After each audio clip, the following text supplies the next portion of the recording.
Mesdames, messieurs, bonsoir. Ce soir, nous recevons Pierre-Yves Lemeur, qui est anthropologue à l'Institut de recherche pour le développement au centre de Nouméa, qui était venu nous présenter il y a à peu près 2 ans une conférence sur la commune de Thio également, histoire foncière, minière et politique. Et il a choisi d'aborder ce soir, sous un titre un brin malicieux, mais après tout, pourquoi pas, la notion sensible d'ethnicité. La conférence a déjà suscité quelques réactions avant même qu'elle n'ait lieu, ce qui promet un débat intéressant, peut-être un peu vif. Je cède la parole tout de suite à Pierre-Yves et je vous donne rendez-vous tout à l'heure. Bon, merci Emmanuel pour cette présentation. Et puis, je voulais tout d'abord remercier le centre Djibao pour m'accueillir une nouvelle fois. Et puis, plus généralement, je voulais le remercier pour représenter ce qu'il représente pour ce pays, pour être ce qu'il est. Voilà. Euh, donc, comme vous l'avez vu, le titre de ma petite conférence est en deux parties. Donc, il y a un titre et un sous-titre. Alors, le titre, il renvoie à une série de questions que je me suis posées. Manifestement, je ne suis pas le seul à me les poser, donc ça renvoie à du débat public, en fait, sur ces questions, on va dire, d'identité, de citoyenneté, d'ethnicité.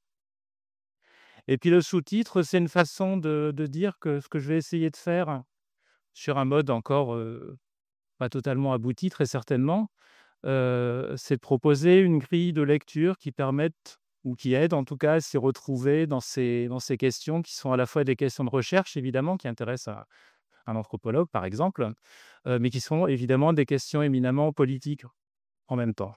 Ça qui c'est leur intérêt d'ailleurs pour le chercheur, c'est qu'elles soient à la fois des questions bonnes à penser pour la recherche et pour la politique. Donc, justement, ces questions, le point de départ, c'est, une série d'anecdotes, on va dire, qui m'ont amené un petit peu à pas forcément à me poser ces questions-là parce que je me les posais un petit peu déjà évidemment, vu le contexte, mais en même temps peut-être à les préciser. Alors ces anecdotes, c'est, à 2 occasions, c'est les journées de la citoyenneté, donc il y a pas de hasard. Donc en 2009 et 2010, la première fois, c'était, lors d'un atelier qui était animé par Sylvain Pabouty sur identité kanak et construction de la citoyenneté du pays. Et il y a eu lors de cet atelier une intervention d'une jeune fille, une jeune femme, Kandosh, heu, qui demandait en quelque sorte de reconnaître symboliquement des lieux où on est installé depuis longtemps, sur plusieurs générations, même si on n'en est plus formellement les propriétaires fonciers depuis la réforme, avec vraiment une analogie forte avec une reconnaissance pas d'une propriété au sens juridique du terme, mais une espèce de possession, une installation ancienne dans un endroit. Je trouvais ça intéressant, il y avait une analogie très forte avec, une façon de présenter la question foncière qui aurait pu être kanak. Heu, 2e, 2e moment, la fête de la citoyenneté de l'année suivante.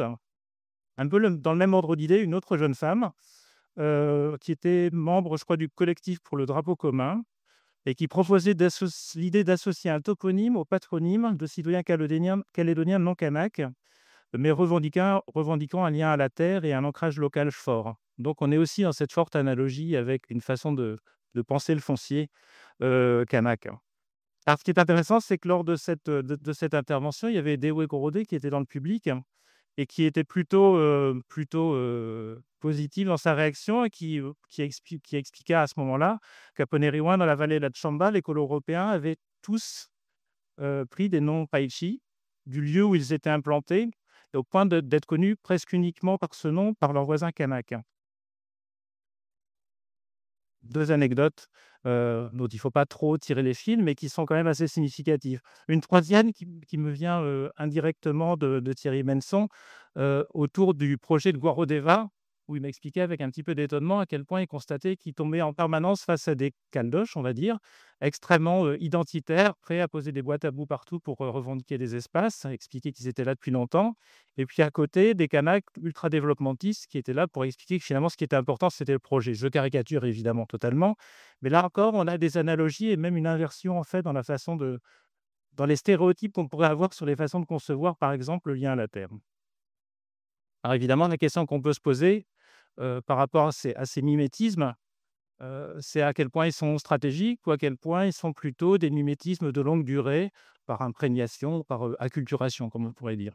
Alors, c'est des questions qui ont déjà été posées, elles ne sont pas nouvelles. Je pense à des écrits de Louis-José Barbançon. Je sais qu'Hamid Mokadem aussi, dans sa thèse, a plusieurs passages sur ces questions de mimétisme entre Caldoche et Kanak.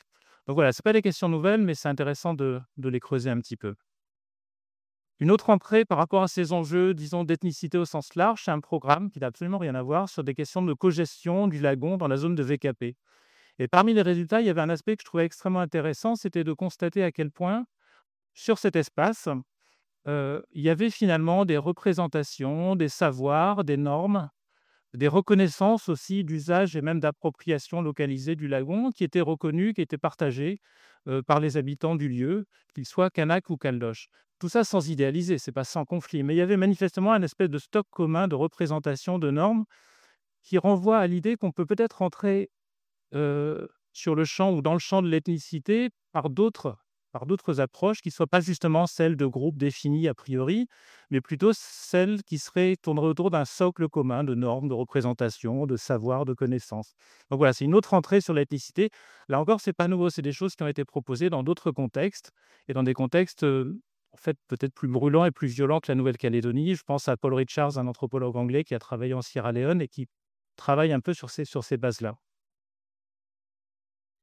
Et puis, donc, à partir de cette série d'anecdotes, c'est un peu l'incongruité de la qualification d'Européens, de personnes qui habitent dans le Pacifique depuis plusieurs générations. Et ce qualificatif, qui est évidemment un espèce d'euphémisme, comme celui de mélanésien quelque part, heu, pose question. Je le trouve personnellement relativement étrange. Alors ça m'a fait retomber sur Louis-José Barbançon, qui expliquait dans une interview, qui était sortie sur RFO il y a pas mal de temps, en 89, où il parlait des Caldoches comme étant des Calédoniens d'origine européenne. Il dit: «On devient Calédonien quand on cesse d'être Européen». Je me disais que j'étais pas trop loin du compte en m'interrogeant sur ce qualificatif. Voilà, tout ça, c'est une série de petits points de départ qui sont pour partie anecdotiques, pour partie moins anecdotiques, mais qui donnent un petit peu l'orientation des réflexions que j'ai pu avoir par la suite. Donc le plan de ma présentation, bon, je vais revenir quand même sur des questions d'identité, d'ethnicité. Il y a peut-être une série de clarifications préalables qui ne sont pas inutiles. On ne va pas rentrer dans une discussion théorique trop lourde, mais il y a 2 ou 3 mots qu'il faut quand même un peu expliciter. Après, j'expliquerai, au fond, quelle a été ma manière d'aborder cette question de l'ethnicité, donc une manière qui est très localisée. Une fois de plus, je ne vais pas parler, de l'ethnicité, qu'on l'appelle calédonienne, européenne, caldoche, blanche, peu importe, en Nouvelle-Calédonie, mais je vais me baser, dans la continuité de travaux précédents, sur la région de Thio. Donc c'est une approche aussi historique et indirecte et ça, c'est extrêmement important. Je vais y revenir, mais c'est l'idée que pour travailler sur ces questions d'identité, peut-être que la meilleure façon de faire, c'est pas de poser des questions sur l'identité, mais de poser des questions extrêmement indirectes sur les façons dont les gens conçoivent leur histoire, leur trajectoire, leur rapport à un endroit, et cetera. Bon, troisième point, Thio. Ben, je vais parler de Thio, donc je vais peut-être faire un petit rappel historique, parce que c'est un centre qui est extrêmement intéressant, parce qu'il est à la fois emblématique pour, beaucoup de gens en Nouvelle-Calédonie, et en même temps, il est extrêmement atypique par rapport aux catégorisations habituelles, centres libres, centres pénaux. Voilà, et ça me permettra ensuite de revenir via une série, alors là, j'essaierai de faire relativement vite, une série de trajectoires familiales sur la façon dont c'est constitué, construit, réinterprété le lien à la terre, mais pas simplement à la terre, mais aussi à la mine et à l'État. Et je crois que le lien à l'État, c'est un des points aveugles de la question des identités ou de l'ethnicité en Nouvelle-Calédonie. Je pense que ça vaut le coup de faire un petit détour par là. Avec une conclusion, alors là, je le dis sur un mode extrêmement, brutal. Est-ce qu'on n'a pas une forme d'ethnicisation qui se fait à l'ombre de l'État d'une part et de la DSLN d'autre part? Et puis, ça nous permettra de revenir à une série de débats, contemporains, on va dire. Voilà, le programme.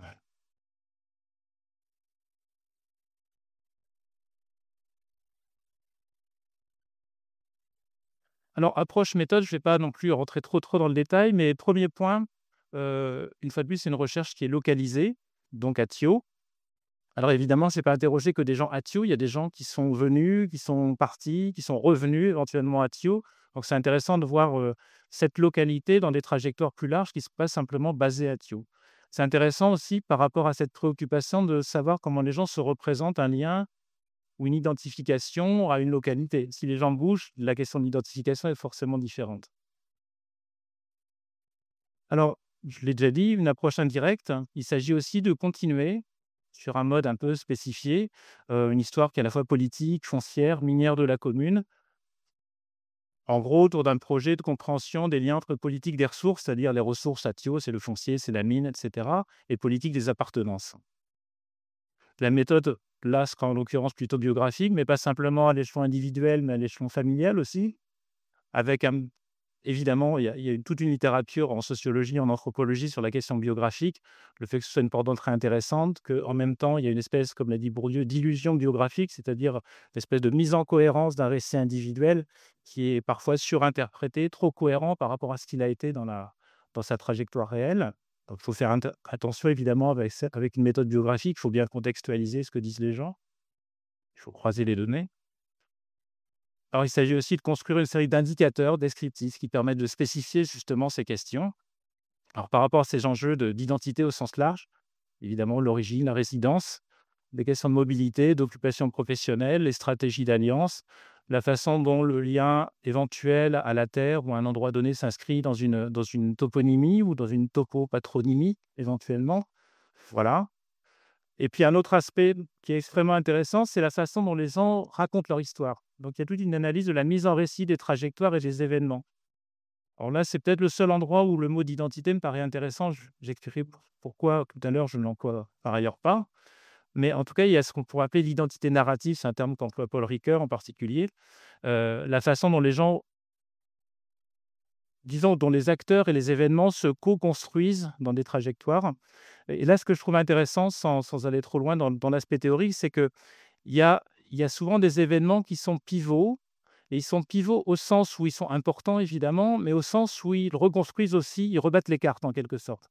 C'est-à-dire qu'à partir de tel événement pivot, ce qui s'est passé avant est annulé ou transformé, relativement oublié. Ça permet aussi peut-être quelque part, à travers ces récits qui sont très segmentaires, qui sont très heurtés au fond par une série d'événements, ça permet peut-être d'expliciter cette notion de non-dit que Barbançon a popularisé en quelque sorte, ou en tout cas a discuté pour la Nouvelle-Calédonie. Voilà, et puis par ailleurs, même si mon sujet est centré sur un groupe, c'est même pas un groupe d'ailleurs, la perspective est forcément transethnique parce qu'on peut comprendre les relations et les constructions identitaires qu'à travers les relations aussi entre groupes, hein. La façon dont les groupes se construisent éventuellement, si jamais ils se construisent, une fois de plus, c'est pas donné d'avance. Il y a aussi un effet de localité, c'est intéressant de localiser une recherche sur ces questions pour voir quel est l'effet du contexte sur ces relations, interethniques. Et puis il y a un dernier aspect que je trouve extrêmement intéressant et là on le voit très clairement par rapport à la littérature sur ce sujet, c'est il y a une condition de possibilité aussi de travailler sur les différents groupes. C'est que la situation, même si elle n'est pas, totalement apaisée, elle l'est quand même relativement. Elle permet de ne plus se spécialiser sur un groupe donné. C'est-à-dire les anthropologues très longtemps ont travaillé dans le Kanak. Heu, Isabelle Merle a été une des premières historiennes à faire une thèse vraiment très centrée sur l'origine, et les trajectoires des colons blancs. Mais ce qui est intéressant, elle a fait sa thèse, son terrain, c'était en 90, je crois, 90-91. Et à l'époque, il n'était pas question de pouvoir faire un terrain qui traverse les communautés. C'était quasi impossible, probablement totalement impossible. Et plus tard, on a deux autres thèses justement qui montrent le chemin parcouru, qui sont celles de Benoît Trépied et celle de Hamid Mokadem, qui justement, l'une à un échelon localisé, l'autre à l'échelon pays, ont su et ont pu aussi traverser les communautés, traverser les frontières des groupes socio-ethniques pour avoir une vision plus englobante en fait. Voilà, c'est un petit peu dans cette perspective-là que je me situe. Alors sur la question de l'identité et de l'ethnicité, rapidement, il y a première constatation, il y a une espèce d'inflation identitaire. Donc le terme est très présent dans la bibliographie, il est employé un petit peu à toutes les sauces à travers des termes comme l'identité culturelle. En général, on dit ça pour pas dire identité ethnique. Il y a des débats qui ont été ravivés tout récemment sur les ethnonymes, caldoche, européen, calédonien. Alors maintenant, il y a chaldien. Donc, c'est la dernière nouveauté sur le marché de l'ethnonymie. Dans le même ordre d'idées, il y a toute une série de littérature. Il y a eu un ouvrage dirigé par Angleviel sur la question du métissage. Alors, il y a un côté un petit peu qui me laisse un peu perplexe. Mais en tout cas, voilà, on est dans ce champ-là et il est très occupé actuellement. Par ailleurs, il y a un enjeu politique. On le retrouve dans l'accord de Nouméa. L'idée que l'avenir doit être le temps de l'identité. Alors, ce qui est intéressant, c'est que c'est l'identité au singulier.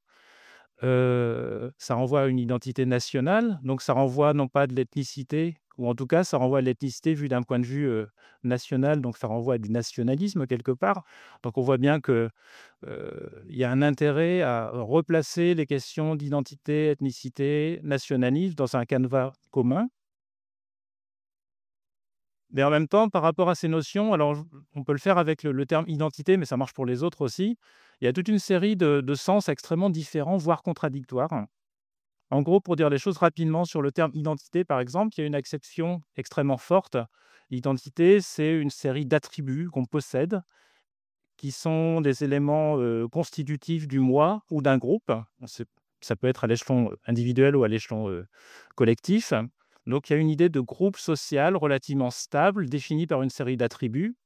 On s'aperçoit qu'on cherche un petit peu à creuser, c'est comme quand on s'approche d'une cellule avec un microscope, les frontières sont poreuses, d'un seul coup, l'image se brouille quand même très fortement et c'est une position qui, quelque part, est totalement intenable. Mais elle existe dans la pratique, en tout cas. Il y a une acception faible qui est très, très développée dans toute la littérature en sciences sociales, avec l'idée que les identités sont multiples, plurielles, fluides, contextuelles. Mais alors, le terme d'identité n'est jamais défini et finalement, ça devient tellement mou comme notion que ça ne sert plus à grand-chose. L'ethnicité, c'est pareil, il y a des approches qu'on peut qualifier de cas essentialistes qui correspondent à l'acception forte ou constructivistes qui correspondent à l'acception faible. Mais dans tous les cas, je pense qu'il y a une espèce de confusion entre un concept analytique et un concept de la pratique. Alors ce qui est intéressant, c'est de garder le concept de la pratique, voir comment les gens utilisent éventuellement le terme de groupe ethnique, d'ethnicité, d'identité, puis l'oublier en termes analytiques. Parce que le problème aussi autour de ces termes-là, c'est qu'il y a un espèce de postulat implicite que les groupes existent. Et est-ce qu'ils existent en tant que tels? C'est pas sûr du tout non plus. Voilà, donc l'idée, très simplement, au-delà de cette idée très essentialiste, donc c'est d'aller au-delà du alors je sais pas comment traduire groupism, c'est groupisme, tendance à avoir des groupes partout. C'est plutôt repérer les moments soit de clôture, rigidification, exclusion ou au contraire d'ouverture, fluidité des frontières entre groupes, inclusion. Donc avoir une vision un peu plus dynamique.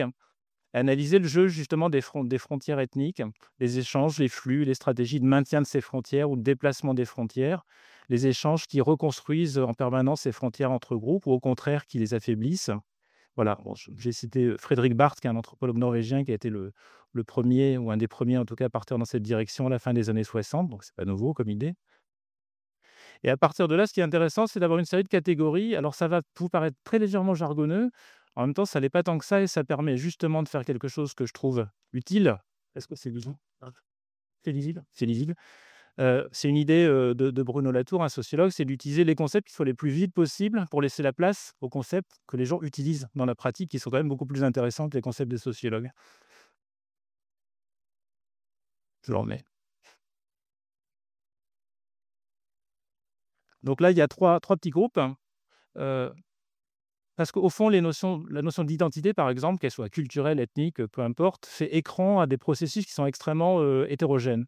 Il y a d'une part tout ce qui tourne autour de l'identification, qui peut être en termes de relations, en termes de catégories, heu, identification, catégorisation, qui peut être, une auto-identification. On s'identifie à quelque chose, à un groupe, mais on s'identifie à un lieu. On peut s'identifier à des tas de choses, au fond.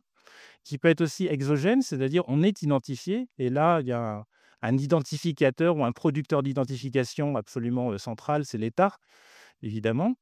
Il y a aussi, au-delà de cette identification au sens un peu cognitif du terme, il y a aussi, l'aspect plus, affectif ou psychodynamique, on pourrait dire. Il y a toute une dimension affective dans l'identification qui est extrêmement intéressante à repérer. Quand on parle de lien à la terre, on parle aussi d'affectif quelque part. Alors le deuxième groupe, c'est la façon dont les personnes se comprennent en fait et se situent socialement. Donc c'est une façon de se comprendre, de se situer soi-même et par rapport à un monde social. Ça ne veut pas dire qu'on se situe en termes de similarité, on n'est pas dans le discours de l'identité, mais c'est un des éléments extrêmement importants à comprendre, comment les gens se comprennent, tout bêtement. Et le troisième aspect, et là on est plus proche de la vision un peu classique de l'identité, mais en même temps, le chemin est encore long. Mais c'est trois groupes trois idées. Ce qu'on peut appeler la communalité, c'est le fait de partager un certain nombre d'attributs communs, la langue par exemple, connexité, ça renvoie au fait de partager un certain nombre de relations, ce qui est pas du tout la même chose. Et puis la groupalité, désolé pour le côté jargonneux, mais c'est la façon de se concevoir comme appartenant à un groupe. Ça renvoie à un sentiment d'appartenance. Voilà, donc en gros, pour aller vite, l'idée, c'est d'avoir une approche qui est beaucoup plus en termes de processus, d'interaction, une approche cognitive. C'est-à-dire l'idée que ces catégories d'identification, catégories identitaires, ethniques, et cetera, sont aussi des catégories cognitives. Ça permet de se situer, de se comprendre, de comprendre le monde, de comprendre ses relations avec ses voisins, et cetera. Et je crois que c'est extrêmement important par rapport à cette, inflation identitaire, c'est de se dire que l'aspect ethnicité, race, nationalisme, tout ça doit être replacé dans un canevas commun et plutôt que de séparer des champs d'études de manière artificielle. Voilà, alors pour revenir à notre site de recherche, donc Thio. Alors là, je vais pas vous raconter l'histoire de Thio, mais rapidement, on a une colonisation de peuplement qui est entre guillemets «tardive» par rapport à des centres plus anciens comme Canala, juste à côté, Napoléonville à l'époque, hein. Une influence catholique très, très précoce en fait, en revanche. Alors c'est pas la plus précoce de toute la Nouvelle-Calédonie, mais relativement précoce, venant plutôt du sud, Yaté via Borandi. Hem Une colonisation de peuplement relativement, chaotique. Les premières mentions de Thiaux, c'est autour de répression, dans la Chaîne, en fait, en 1861. Il y a la participation de certains groupes, kanaks de la Chaîne, en particulier, à la guerre de 1878, toute une série de conflits avec des éleveurs dans les années 1870. Et en même temps, c'est une colonisation qui est très fortement liée au nickel, à son démarrage et au cycle du nickel. C'est-à-dire qu'il y a un premier boom extrêmement bref en 1873-74. Après, il y a les effets de la guerre de 1878, mais c'est pas simplement ça. Il y a aussi une première crise du nickel. Il y en a eu beaucoup d'autres après. Ce qui fait qu'en 1879, les plans du village de Thio sont tracés, mais il y a personne dedans, en gros. Et après, ça redémarre. Il y aura de nouveau des moments de creux. Redémarrage dans les années 1890. Nouvelle crise plutôt dans les années 1900. Enfin, c'est une colonisation de peuplement très, très chaotique pour ces raisons-là aussi. Alors, deuxième point que je trouve intéressant, c'est qu'on a ni un centre de colonisation libre, ni un centre de colonisation pénale comme Bourail, par exemple, ou La Foix. Malgré une tentative dans la Dotio. Alors ce qui est intéressant, c'est qu'en gros, ça faisait partie de ces plans de Fayet qui étaient des plans absolument, mirobolants sur la colonisation, les 100 000 personnes qui devaient venir peupler la Nouvelle-Calédonie. Heu, Dans la Dotio, au bout de quelques années, il y avait plus que 5 personnes, une famille. Et ce qui est intéressant à constater, c'est que c'est une famille, en fait, qui n'était pas du tout de colonisation Fayet. C'était un ancien surveillant du bagne, enfin pas du bagne, des campements miniers de Bagnères, qui s'est reconverti dans la colonisation, agricole. Donc il y a encore un lien à la mine. Et puis, il y a la proximité de la Négropo qui, elle, a été une colonisation, plus «réussie» entre guillemets, et avec des liens qui vont se construire dans la durée. Et puis, c'est pas un centre de colonisation pénale, mais pourtant, évidemment, il y a des campements sur mine de bagnards. Il y avait entre 1500 et 2000 bagnards sur le plateau, à la fin du 19e, et des fortes collusions entre la SLN et l'administration pénitentiaire pour s'approvisionner en main-d'œuvre à pas cher. Donc au final, on a un centre minier qui est secondairement agropastoral. Secondairement aussi au sens où l'agriculture et l'élevage sont subordonnés à l'alimentation des centres miniers, en fait, et dont l'histoire est inscrite dans le paysage très rapidement. Là, j'ai repris une photo que j'avais présentée il y a 2 ans, mais elle est extrêmement, pédagogique. En gros, on a la rivière, on a le Botaméré, qui est une montagne qui a une signification très forte pour les clans de cette zone. Il y a la mine du Plateau, une zone industrielle, donc il y a vraiment une histoire, minière qui s'inscrit dans le paysage avec le wharf. Le village de Thio, donc dont les plans, comme j'ai dit, ont été tracés en 1879. Des logements SLN plus récents, sachant que la zone industrielle, c'était une zone où il y avait une fonderie de 1910 jusqu'à 1930. La mission, 1868, mais la première église est plus ancienne encore, c'est 1859, avec une première influence catholique avant même la mission, au fond, sur Borandi. Et puis des tribus qui ont été, bon, le terme de tribu, d'une part, bon, ça vous le savez, c'est une invention, coloniale administrative, qui ont été déplacées aussi en fonction des intérêts miniers, Roué et Saint-Philippot en particulier. Donc voilà, le paysage est très, loquace en quelque sorte par rapport à l'histoire de la localité. Et là, l'histoire est inscrite dans le paysage, mais elle est aussi, génératrice d'un ordre spatial politique et d'une politique des appartenances spécifiques. Là, c'est pareil, c'est un schéma que j'avais montré il y a 2 ans. et tout le monde n'était pas là il y a 2 ans. Heu, L'idée est très simple, c'est que là, l'organisation de l'espace, c'est l'organisation politique coloniale. Donc on a l'opposition très forte tribu-village avec une interface extrêmement limitée, la chefferie, le gendarme.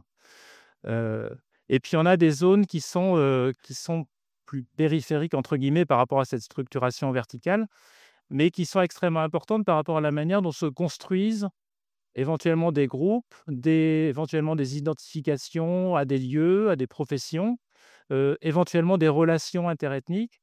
En gros, la station d'élevage, c'est un lieu à la fois de très, très forte domination coloniale, mais en même temps de relations. Il y a les stockmen en particulier qui ont des trajectoires vraiment à l'interface.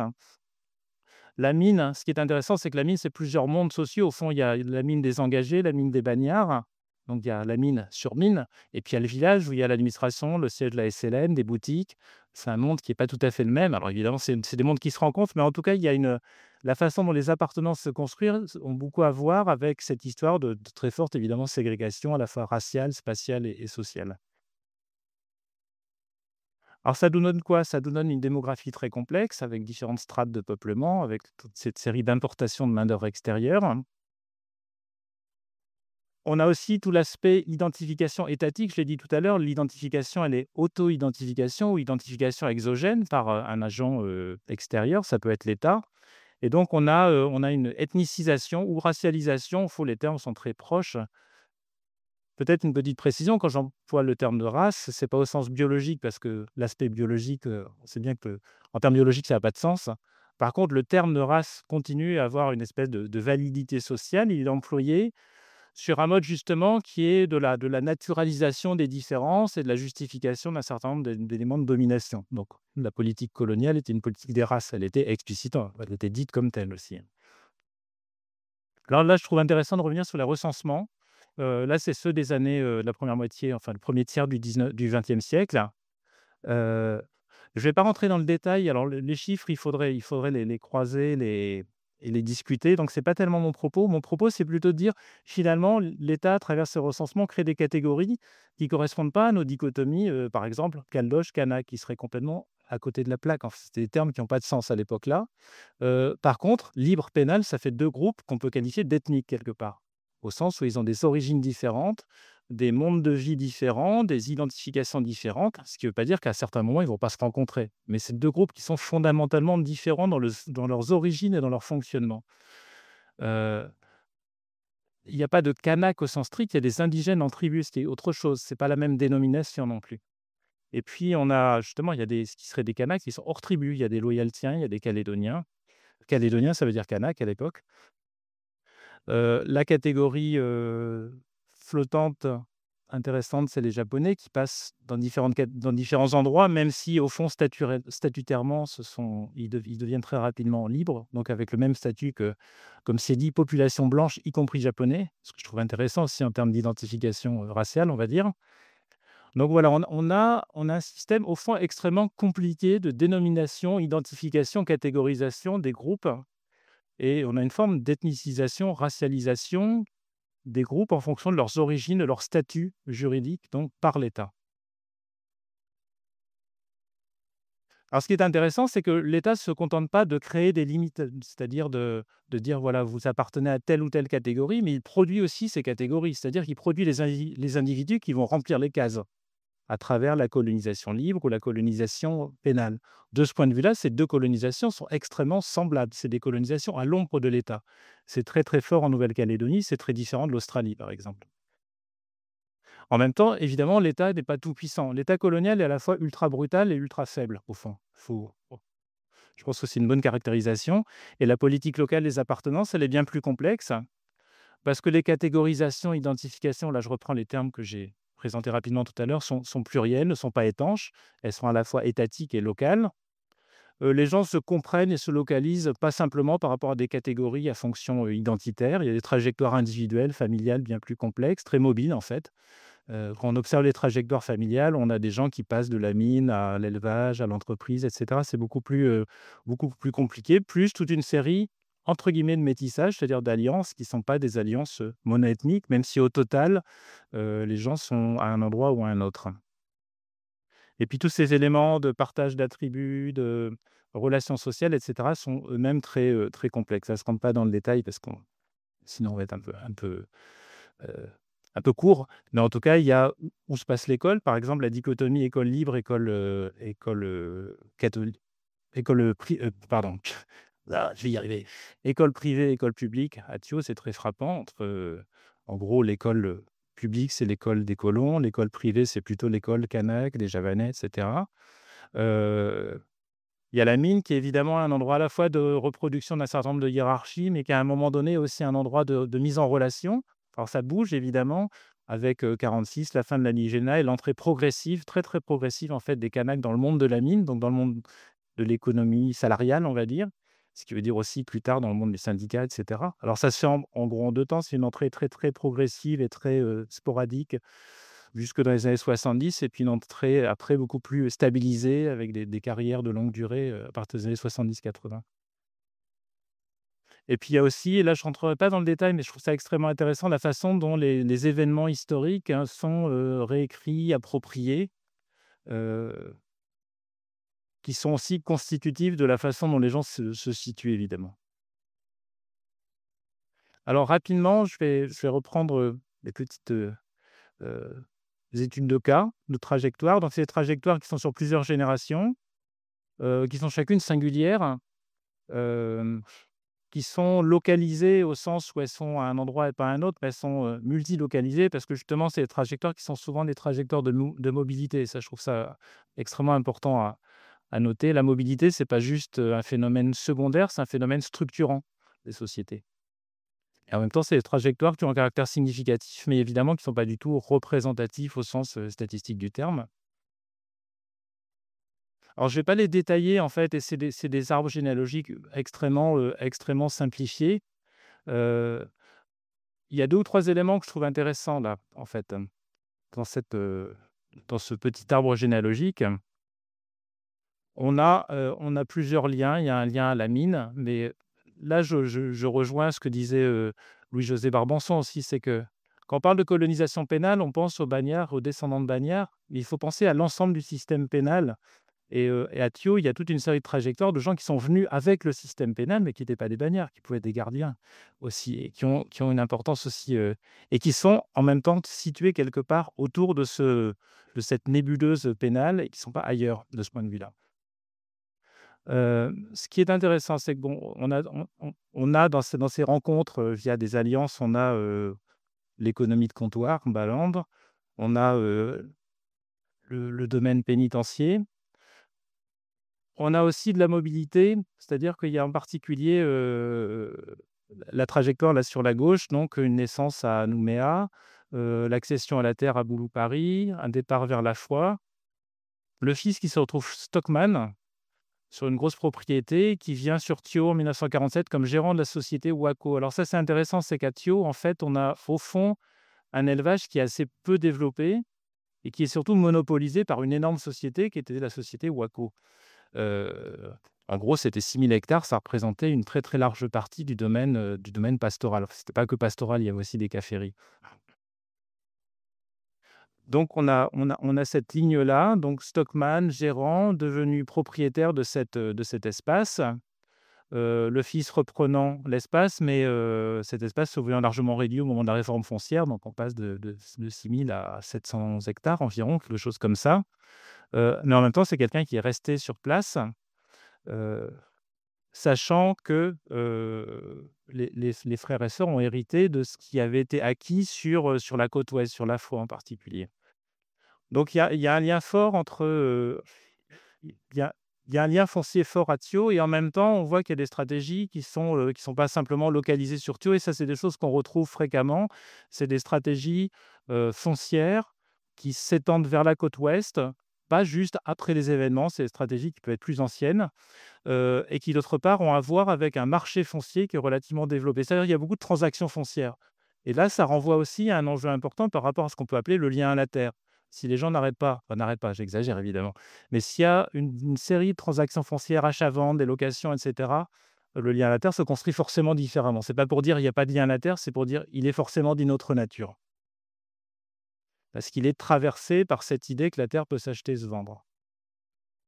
Alors là, j'ai une deuxième trajectoire, alors c'est un peu plus compliqué. Ce que je trouve intéressant, c'est que là, on a un petit peu tout. Donc, par rapport à l'étanchéité des groupes, en fonction de leurs origines, pénales, non pénales et cetera, on voit bien que cette étanchéité est relative, hein. Donc on a, une déportation classique, on a un communard, on a un frère qui vient rejoindre son 1er frère. Donc le premier est venu, pas vraiment de son plein gré, c'est-à-dire communard, on dit déporté, transporté, je me rappelle jamais. Bref, heu, prisonnier. Son frère est venu comme policier de manière totalement libre. Heu, il y a eu des alliances, en particulier avec des descendants de colons fayés de la Négropo, et ça, c'est un lien fort, c'est-à-dire que la colonisation de la Dotio a pas du tout marché. C'est-à-dire que moi, j'ai trouvé 2 cas. Il y a un cas, une fois de plus, c'était au départ, c'était plutôt un surveillant de la pénitentiaire, enfin des campements miniers, de Bagnères, et puis l'autre, c'est quelqu'un qui a cherché sa parcelle, désespérément, qu'il a jamais trouvée, qui s'est retrouvé stockman après, et qui a évolué sur une trajectoire que je vais pas vous raconter là, mais qui est extrêmement intéressante, de métissage systématique avec des Kanaks de la chaîne, et avec, au bout du compte, et là, par rapport à la notion de métissage, je trouve ça intéressant, au bout du compte, une position à la périphérie d'une tribu, en fait.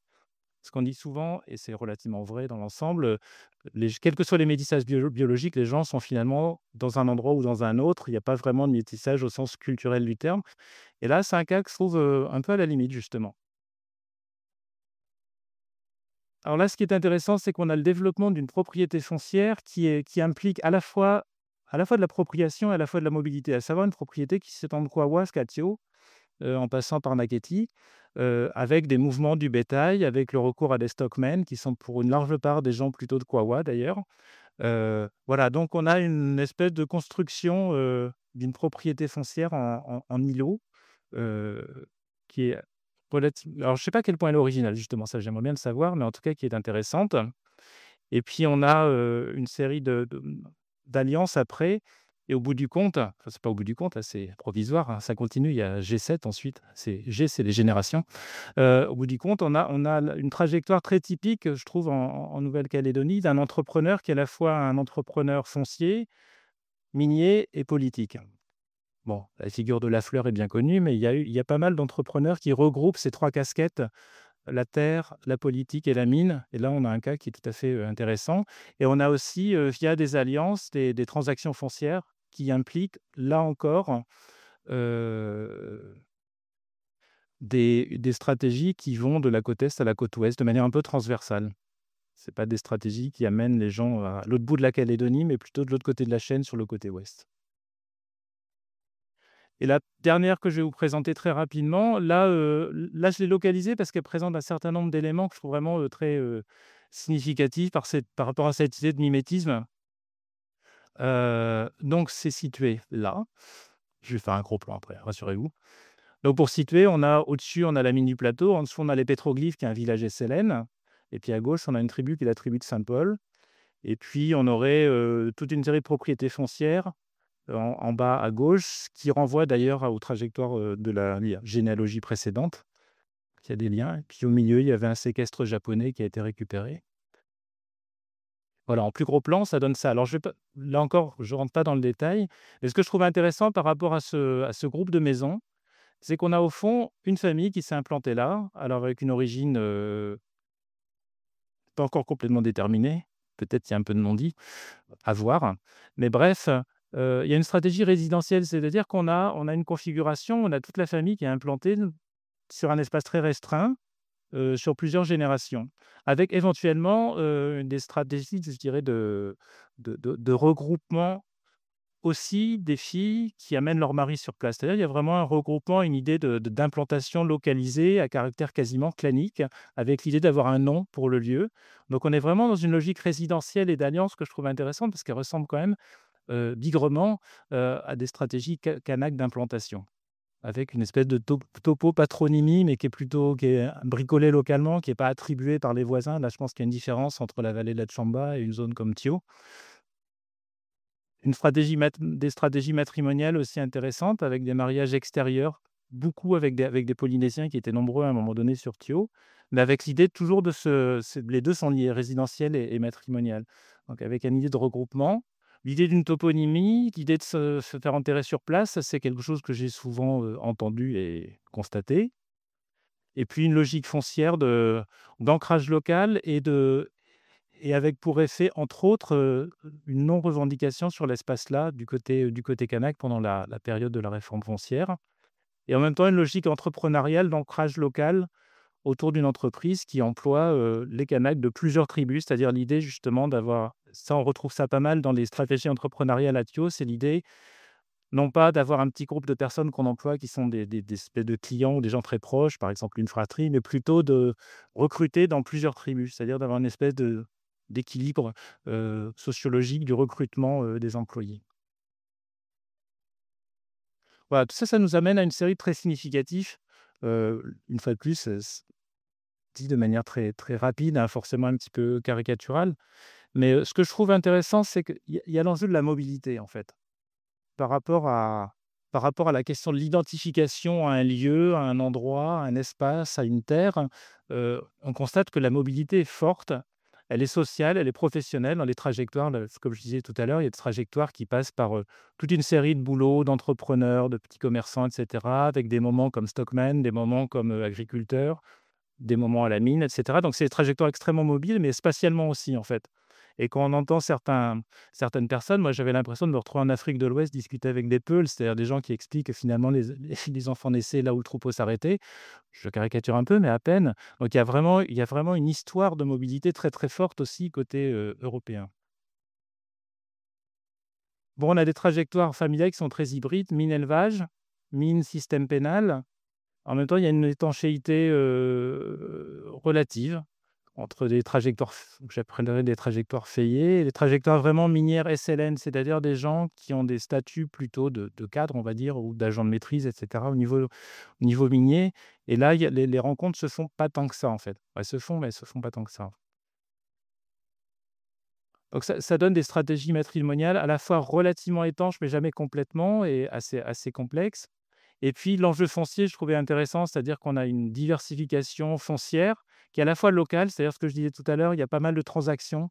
On oublie, trop souvent que après la Deuxième Guerre mondiale, il y a eu une expansion du front pionnier, pastoral, blanc, extrêmement forte, via en particulier des locations, mais il y a aussi beaucoup, beaucoup de transactions, d'achats, de ventes. Ça bouge pas mal en fait, beaucoup plus qu'on pourrait l'imaginer a priori et puis une diversification vers la côte ouest où les espaces sont beaucoup moins contraints, ils sont beaucoup plus larges.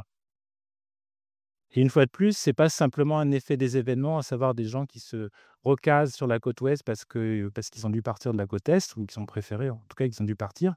C'est aussi des stratégies qui sont sur du plus long terme et qui datent d'avant les événements. Donc il y a des stratégies, alors là, qui seraient à creuser. Là, j'avoue que je ne l'ai pas encore fait, mais qui seront vraiment intéressantes à creuser. Voilà, alors là, ça me fait arriver petit à petit vers la conclusion. Là, c'est l'étape, intermédiaire. L'idée, c'est de revenir sur ces notions de lien. Le lien à la terre, c'est un lien qui a été, fortement, évoqué, en particulier dans l'accord de Nouméa. C'est intéressant de voir par rapport à ces analogies ou à ces formes de mimétisme que j'évoquais en introduction, à quoi ça correspond. Et ça renvoie à des choses que je trouve intéressantes, c'est que d'un côté, on a tout un discours sur le travail crée le droit. C'est en gros, c'est un discours pionnier quelque part. J'arrive quelque part, je défriche, je mets en valeur. C'est un discours qui est, pas spécifique de pionnier d'une colonie de peuplement, c'est un discours qu'on trouve partout, moi j'ai beaucoup travaillé en Afrique de l'Ouest. En Afrique de l'Ouest, c'est un discours de justification d'une implantation quelque part qui est très, c'est un discours quasiment universel. Mais en même temps, c'est pas le seul. Parce qu'il y a un autre discours, c'est l'État qui crée le droit et les droits. Et ce que je trouve intéressant, c'est d'écouter l'espèce de débat interne, heu d'éventuelles contradictions ou parfois des éventuels, syncrétismes un peu étonnants. Alors là, je cite, donc Paul Bloch. C'est Paul? Ouais, c'est Paul Bloch. Alors là, c'est lors le contexte, c'est les années 50, un projet de loi qui devait, heu, comment dire?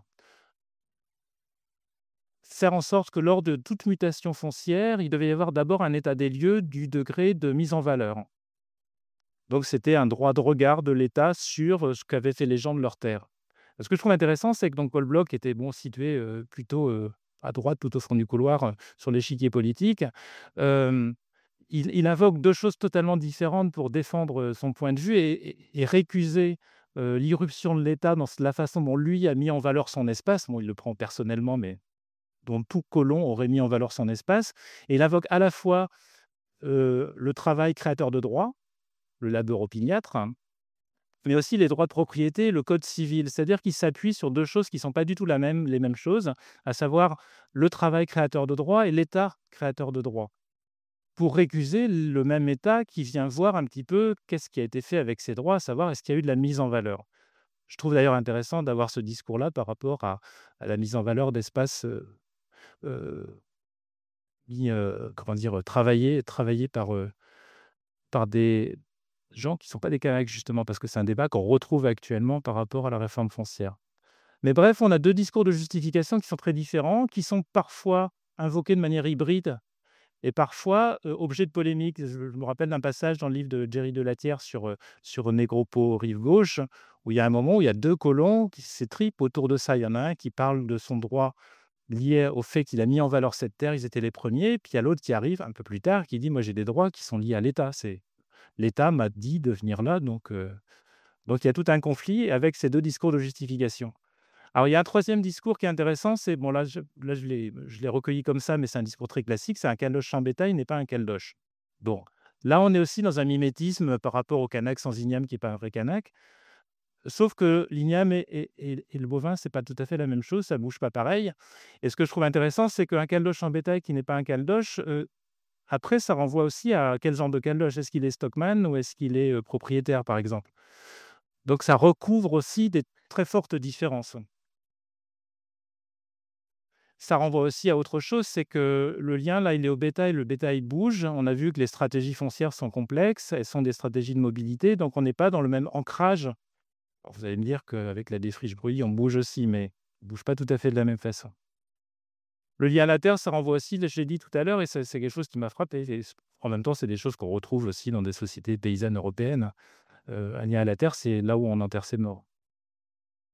Alors, il y a un autre type de lien, parce que je pense que c'est intéressant d'étendre un petit peu le discours sur le lien à la terre, et c'est le lien à la mine, qui passe aussi par, ou en tout cas qui s'exprime à travers une espèce d'idéologie modernisatrice qui est au fondement de la colonisation, mais qui existe toujours, qui est au fondement aussi de l'idéologie développementiste.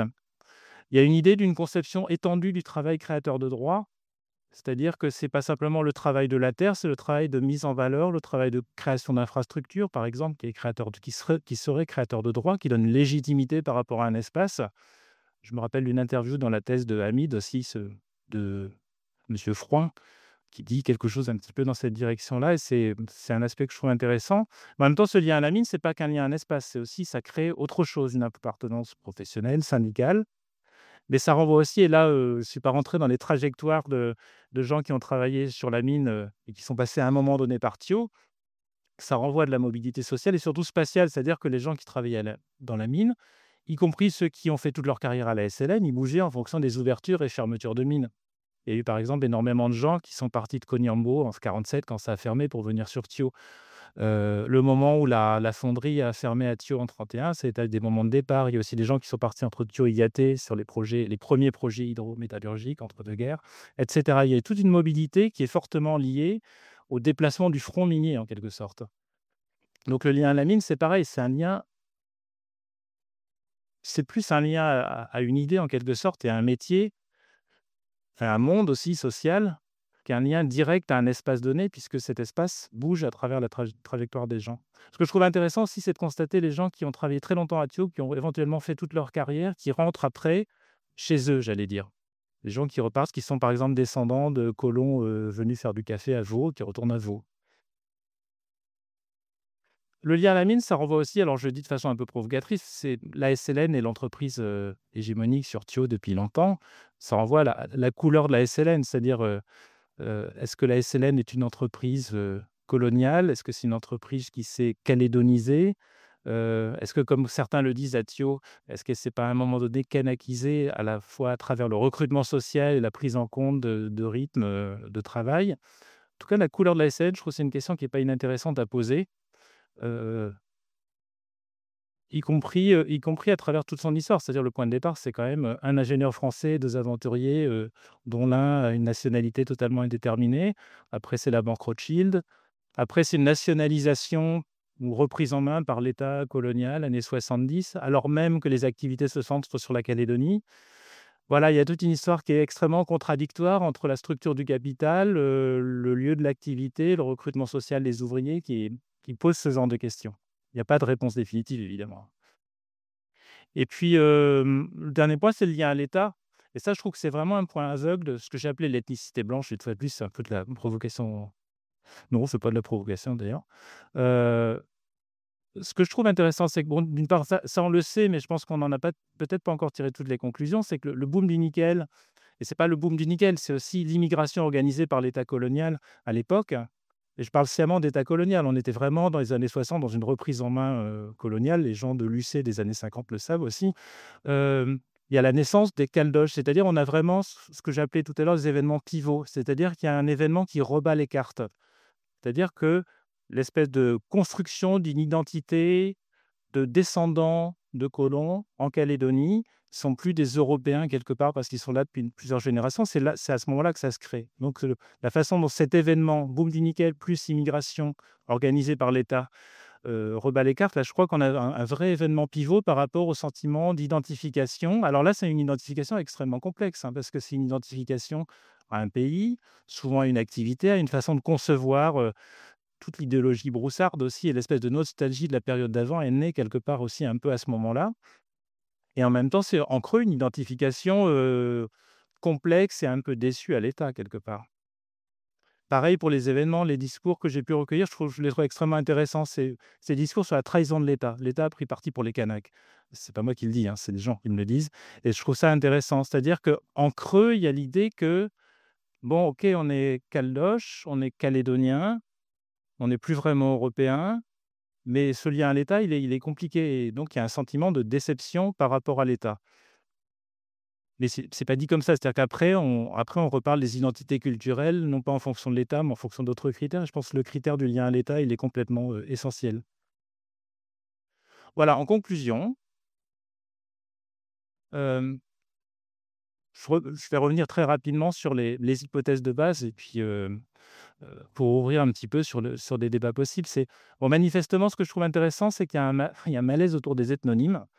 Et là, on est dans les limites du mimétisme, en fait. C'est que on sent qu'il y a une espèce de je pense au livre sur les Chaldiens, qui vient de sortir récemment, heu, il y a une espèce de malaise sur la façon de se dénommer et ce malaise, il a sûrement plusieurs raisons, mais il tourne autour d'une espèce de quête qui, à mon avis, est saine de définition d'un certain nombre d'attributs et une fois de plus, je ne pense pas que la question de l'appartenance, ethnique, on va dire, se définit par des attributs uniquement.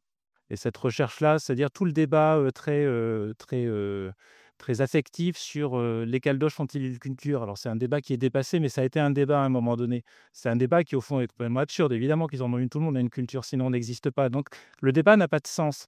Mais c'est un débat qui permet de passer à côté de beaucoup de choses, à savoir une relation complexe à l'État qui est faite de contradictions, heu et voilà, et qui se reflète dans cette façon de je repense aussi au titre du livre de Lafleur, quoi, «L'assiégé». C'est marrant de penser qu'une personne aussi puissante économiquement, politiquement ait pu pondre un livre qui s'appelle «L'assiégé». Je trouve ça intéressant, c'est-à-dire en creux, ça dit ça aussi, c'est un rapport à l'État qui est extrêmement contradictoire et pas du tout résolu, quoi. Donc voilà, donc je me suis permis une petite inversion, le nom dit du pays, l'État. Je crois que là, il y a quelque chose d'intéressant. Moi, ça m'a frappé, j'ai assisté à une conférence il y a pas très longtemps, il y avait plusieurs, intellectuels, qui parlaient d'un certain nombre de termes, citoyenneté et cetera et l'État était absolument absent. C'est-à-dire personne ne parle de l'État, je trouve ça drôle. Par rapport à la question des caldoches européens, calédoniens, chaldéens, peu importe là, ça on voit bien qu'il y a une espèce de difficile indigénéisation, mais qui en même temps est réelle. Je veux dire, bon, une fois de plus, on peut pas être, comme le dit, Barbançon, on est caldoche qu'on cesse d'être européen, on est calédonien qu'on cesse d'être européen quelque part. En même temps, il y a évidemment une impossible autochtonie puisque la place est prise. En même temps, l'autochtonie, c'est un discours intéressant et c'est pour ça qu'elle est impossible aussi cette autochtonie pour des et ça vous paraît évident que c'est impossible l'autochtonisation pour les blancs en Nouvelle-Calédonie, mais c'est parce que c'est un débat qui existe aussi en Australie, parce que le rapport de force n'est pas le même. En Australie, on pourrait dire que c'est une autochtonisation par négation du peuple premier. Ici, c'est différent, mais ce que je trouve intéressant, c'est l'idée aussi que l'autochtonie, c'est un discours qui est, au fond, c'est une forme totalement vide de l'ethnicité au sens où il y a besoin de dire juste on est les premiers. Alors c'est pas du tout une délégitimation ce que je dis, hein, c'est au contraire, il y a justement c'est tellement simple et tellement évident qu'il y a pas à discourir en quelque sorte. Mais en tout cas, il y a pas l'obligation de se reconstruire une trajectoire, un récit qui est constitutif d'identité ethnique. Et puis le dernier point, c'est des propositions, une fois de plus, elles ont rien de nouveau. À mon sens, elles sont des fois, parfois pas très bien entendues, au sens de pas très bien comprises non plus.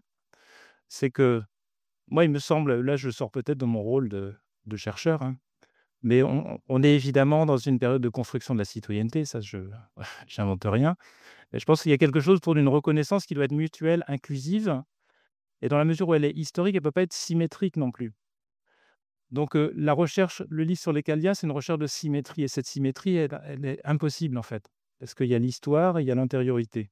Donc il faut penser à autre chose. Il faut comprendre en particulier l'ethnicité kanak différemment, pas en sens, comme c'est dit d'ailleurs dans ce livre de manière très, à mon avis, sur le mode du contresens, c'est pas une ethnicité exclusive, c'est une demande de reconnaissance mutuelle et de reconnaissance qui permet après, vous me reconnaissez, on va pouvoir se reconnaître ensuite.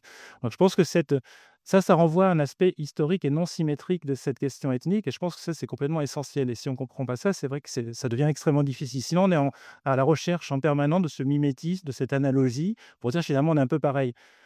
Pas tout à fait, il y a l'histoire qui fait qu'il y a une différence et je pense qu'il faut garder ça en tête tout le temps, sinon on est un petit peu j'allais dire dans le contresens. Voilà. Désolé pour la fiche. Bien, si Bon, vous voulez réagir. c'est très bête cette affiche, mais je l'ai vue dans les nouvelles ce matin, je n'ai pas pu résister. Je suis désolé. J'ai trouvé très intéressant effectivement la présentation. Ce qui me paraît comme complètement paradoxal, il n'y a pas de point effectivement sur la grille d'analyse ou plutôt sur les systèmes de classification ou de catégorisation dans l'analyse effectivement de l'anthropologue, de l'ethnologue. J'ai l'impression effectivement, en présentant effectivement cet exposé, que le chercheur est en lévitation et je trouve, dommage effectivement pour moi c'est l'angle mort effectivement qui manque dans les systèmes de représentation et de croyance. C'est-à-dire que, est-ce qu'on peut effectivement envisager, le débat ou l'analyse, d'un chercheur, sur des formes de catégories auxquelles au cours, de l'histoire effectivement où tu as fait référence, les gens ont complètement introjecté effectivement un certain nombre de catégories. On parle de race, on parle d'ethnie et cetera, sans savoir exactement le sens dans l'histoire et comment ça a été, heu, utilisé comme levier effectivement pour pouvoir alors, tu as souligné effectivement le discours vis-à-vis de l'État, mais, les différentes analyses et les différentes, approches, que ce soit de l'anthropologue ou de l'ethnologue, heu, où elle est sa place là-dedans? La place de qui?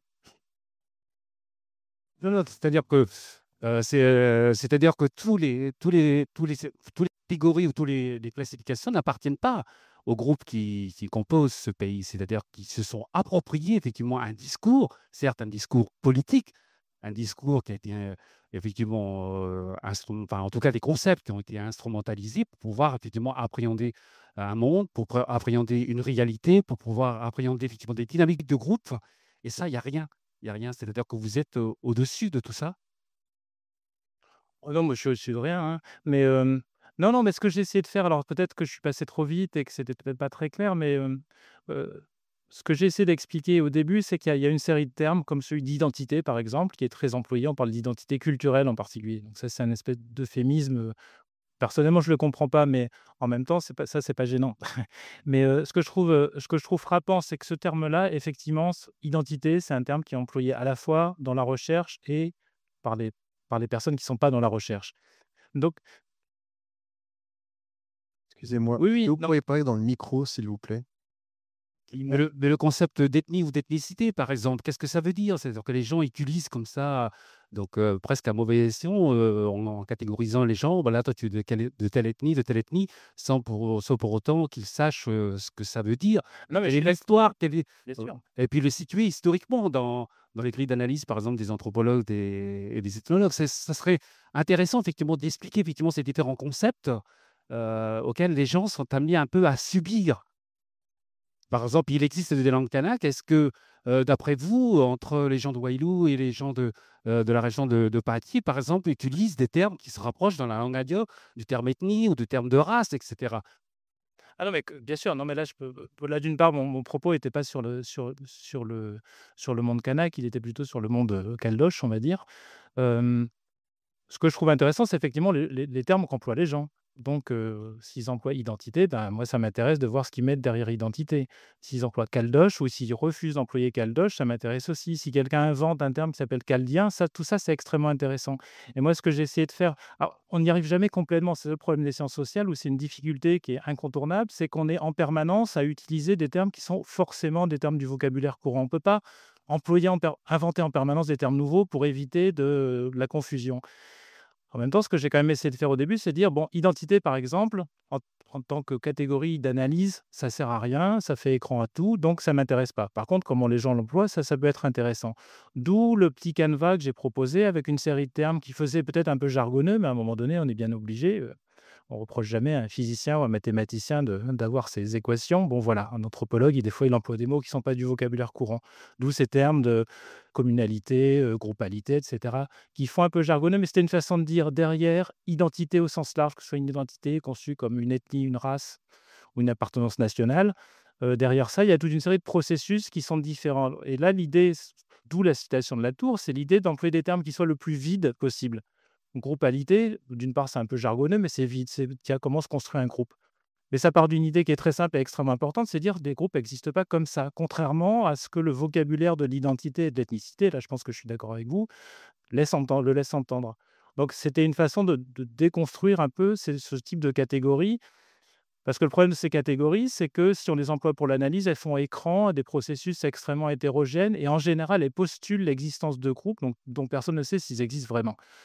Donc peut-être envisager effectivement d'aller au-delà effectivement de la notion d'ethnie qui est de moins en moins pertinente. Enfin, en tout cas, dans le débat théorique.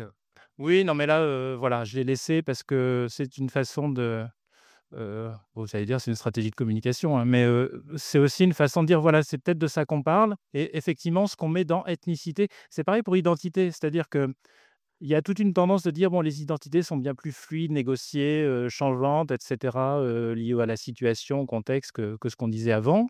OK, mais les gens qui disent ça, qui en général produisent des analyses tout à fait intéressantes, au bout du compte ne disent pas ce que c'est qu'identité, donc ça sert à rien.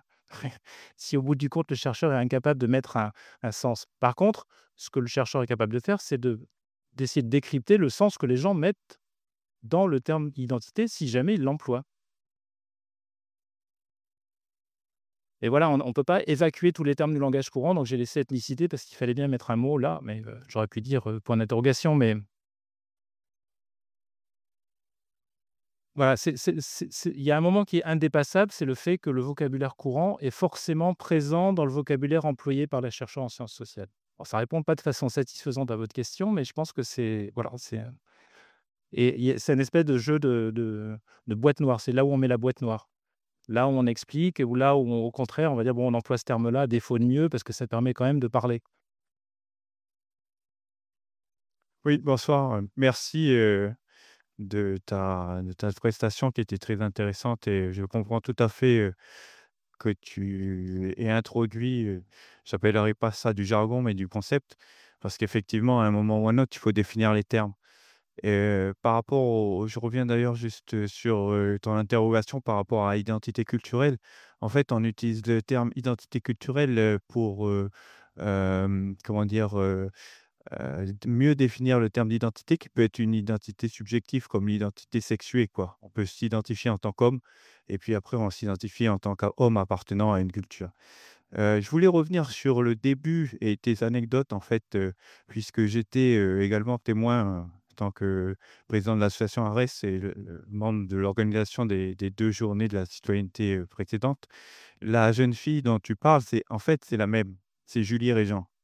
C'est Julie Régent qui est membre, enfin qui était membre de la Fondation des Pionniers avant qu'un certain nombre de sous-marins du RUP, pilonnent cette fondation et qui a beaucoup travaillé donc sur l'identité, beaucoup travaillé sur l'identité et d'ailleurs la Fondation des Pionniers, comme tu le sais, a lancé, un questionnaire, bon, on va essayer de voir avec, un chercheur, métropolitain pour avoir les résultats et en fait, avec Julie, on avait bossé sur aussi le compte rendu du Conseil économique et social concernant la citoyenneté. Le lien à la terre, c'était un des domaines sur lesquels on avait beaucoup avancé et effectivement, en tant que jeune calloche, on s'était dit que c'était un peu anormal, on était un petit peu laissé de côté, par rapport aux droits, kanak, notamment sur les réserves, sur le rapport à la terre et nous, ce qui nous avait paru intéressant, c'était de pouvoir effectivement, avoir un droit de mettre en réserve un peu nos terres. En fait, dans la trajectoire économique, elle, rejoint une trajectoire, politique qui est celle d'éviter le, la valorisation capitalistique de la terre, c'est-à-dire de redonner à cet espace, topologique une dimension, qui est à la fois, symbolique et affective, comme tu le disais. C'est-à-dire que, pour nous, les caldoches qui sont impliqués dans la terre, même si le bétail, on est proche du bétail, le bétail peut être dans l'assiette simplement, hein. Mais, pour nous, c'est aussi important qu'on puisse, garder la terre au sein des familles, au sein de nos clans, sans que, on soit obligé, de les vendre, au niveau des successions puisque, la valeur du foncier a terriblement augmenté et si on veut récupérer, des terres comme une centaine d'hectares par exemple, le prix de l'hectare est devenu tellement cher que, on plus personne ne peut garder, son patrimoine foncier quoi, s'il n'est pas valorisé d'une façon ou d'une autre, par un biais économique. Voilà les petites précisions que je voulais donner, merci. Mais juste un petit commentaire, quoi. Ce que tu dis, c'est intéressant, mais comment dire? Hem, Mettre en avant une valorisation patrimoniale liée à un lien à la terre, via éventuellement une analogie avec le lien à la terre kanak, pour au fond, contrebalancer, un marché foncier qui devient incontrôlable. On n'est pas dans la même logique que simplement parler de lien à la terre en dehors de cette question-là. On est ailleurs quelque part. On est dans une stratégie qui a une c'est pas du tout pour délégitimer, mais il faut quand même situer. Je pense qu'on n'est pas du tout dans la même, là, on voit bien la limite de l'analogie, quoi. C'est-à-dire que c'est pas la même chose du tout, quoi. Ce que tu dis avec ce qu'on peut dire du lien à la terre kanak, par exemple. Au fond, c'est pas du tout le même registre. Qu'il y ait des points communs, c'est là que ça devient intéressant de déconstruire, ethnicité, identité et cetera. Identité culturelle, une fois de plus, bon bref, je pense pas que ce soit un concept, intéressant, pour l'analyse, mais, c'est là que ça devient intéressant de déconstruire ces termes-là, de voir derrière ce que tu appelles lien à la terre, il y a d'une part une stratégie qui a un caractère, mais qui est légitime une fois de plus. Les droits de succession sont exorbitants, le foncier est incontrôlable, donc on essaie de trouver une stratégie pour essayer de gérer au mieux et pas perdre son espace. Il y a ça d'un côté, puis de l'autre côté, pas indépendant, mais c'est quand même autre chose, il y a effectivement une identification qui est une identification à un lieu. Là, parler du terme d'identité, par exemple, ça sert à rien, quoi. Ça expliquerait, par contre, parler identification à un lieu, qui peut être affective, qui est aussi une façon de se représenter par rapport à un espace. Là, il y a un aspect d'analogie fort, hein, avec une identification kanak à un lieu éventuellement, même si tout le processus qui fait que c'est construit ce lien à la terre n'a rien à voir évidemment. Donc il y a des analogies qui fonctionnent, mais jusqu'à un certain point. Enfin, l'analogie, il faut toujours s'en méfier en sciences sociales. Mais là, je trouve le cas que tu dis est extrêmement intéressant pour ces raisons-là, justement, parce qu'il est beaucoup plus hétérogène que tu ne le dis, quoi. Alors moi, je voudrais au contraire contrebalancer ce que vient de dire Laurent, parce que bah, moi, je me sens de la Croène, donc c'est Négropo en fait. C'est une propriété qui date de la colonisation feuillée. Et donc nous, notre famille, elle a dû partir pendant les événements, quoi. Donc la DRAF a racheté cette propriété. Et donc moi, si je me sens rattachée là-bas, c'est parce que j'y ai passé quelques années de mon enfance et même après, quand on habitait à Nouméa, on allait en vacances là-bas.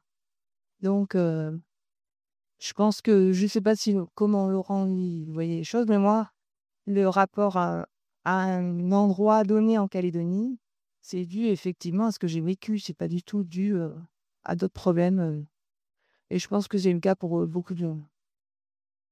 Ah oui, mais ça, j'en suis bien convaincu. Je pense que justement, ce que je trouve intéressant, c'est d'avoir s'il y a quand on parle du foncier, bon, c'est un sujet qui est passionnant justement parce qu'il était extrêmement compliqué. En même temps, si on commence à se pencher un petit peu sur les différentes strates qui font le foncier, c'est à la fois compliqué, mais c'est quand même compréhensible. Et là, on voit bien qu'il y a une strate qui renvoie au foncier qui est éventuellement est marchandisable et tout ce qui va avec. Et puis, il y a une autre strate qui est différente, qui renvoie à un attachement. Donc, ce que vous dites, ça renvoie à cet attachement qui est un attachement affectif, fort, lié à une histoire, etc. Oui, parce qu'au cas où. Qu'on oublierait. Et sinon, vous parliez de reconnaissance, mais en fait, moi, ce que je comprends pas, c'est que justement, il y a déjà eu une reconnaissance mutuelle lors des accords de Matignon, puisqu'on a été reconnus victimes de l'histoire, etc. Et que 20 ans plus tard, on est encore en train de se poser cette question. Alors, je me demandais justement quel était le rôle de l'État dans tout ça. Parce que je me demande souvent si c'est pas justement l'État qui est là pour nous désunir, quoi. Puisque la reconnaissance mutuelle a déjà été faite, mais finalement, si on n'arrive pas à s'identifier vraiment, Non, ouais.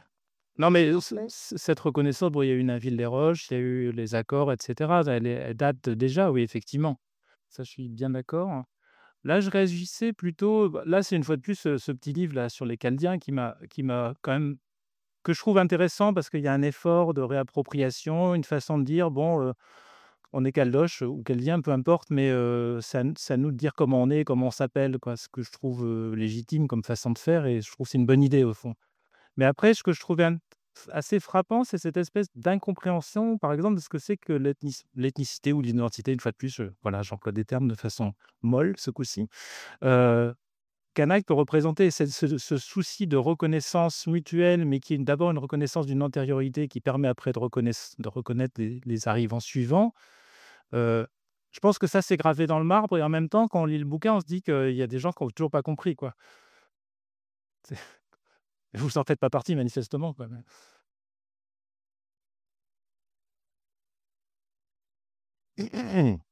Merci pour, je trouvais cette conférence passionnante, merci. J'avais une question à propos de l'État, parce que vous dites que c'est un peu un trou noir, hein, une question sensible. Heu, donc, est-ce que pour l'avenir, vous invitez à réfléchir, sur l'histoire un peu à long terme? Bon, je vais poser ma question autrement. Est-ce que vous nous avez beaucoup parlé du bagne, de l'histoire du bagne. Est-ce que c'est pas un peu un mythe fondateur qui masque la continuité, la force des politiques étatiques, venant de Paris, en fait, heu, depuis un siècle? Heu, Derrière politique de l'État, il y a, politique militaire, éducation nationale, programme d'éducation nationale, organisation administrative, politique judiciaire, politique médicale. Il y a toute une partie de l'identité, des populations dont vous parlez qui a été, influencée par ces politiques très souvent très fortes, très prégnantes d'un État niveleur, centralisateur quand même un peu, même si c'est lointain. Hem, donc c'est tout un aspect que vous n est-ce qu'il serait intéressant de l'avoir est-ce que la question est ouverte? Est-ce que c'est une question intéressante à c'est un peu la question des politiques menées depuis un siècle par l'État français, enfin, heu ouais, non, mais je suis bien d'accord, mais c'est une question qui a déjà été bon, qui est quand même traitée, hein. Quand je disais point aveugle, c'est par rapport au débat quelque part au débat politique au sens large et au débat public. Mais, la façon dont l'État s'est ancré localement et a construit des catégories, des espaces, des groupes, heu Ça, je pense que c'est un thème qui a été largement traité, qu'on pourrait traiter en termes foucaldiens, en termes de gouvernementalité, etc. Ça, je pense que ce qui est encore plus intéressant, c'est comme au début de la conférence, je disais, c'est intéressant de s'attacher aux relations entre groupes, la façon dont ils se constituent mutuellement, dont ils s'excluent, s'incluent, etc.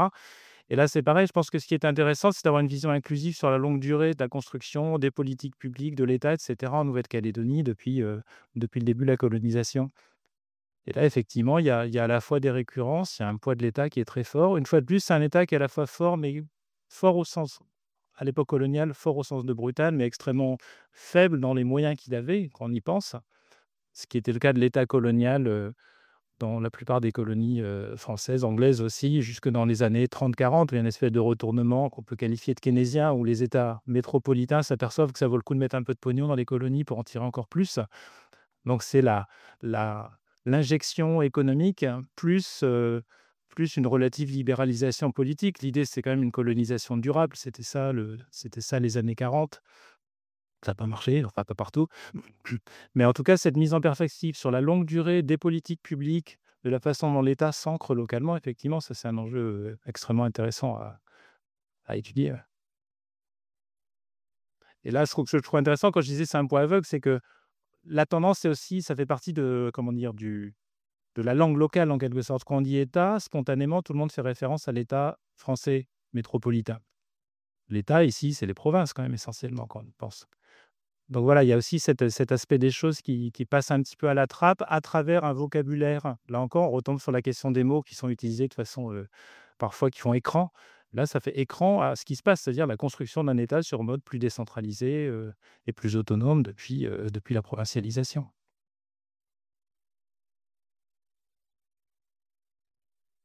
Bonsoir. J'avais une question en fait. Voilà, moi je suis kanak. Et puis là, on est dans un temps de construction ensemble. Et je voulais avoir en fait votre avis justement sur, parce que là on parle de caldoche, de catégorie.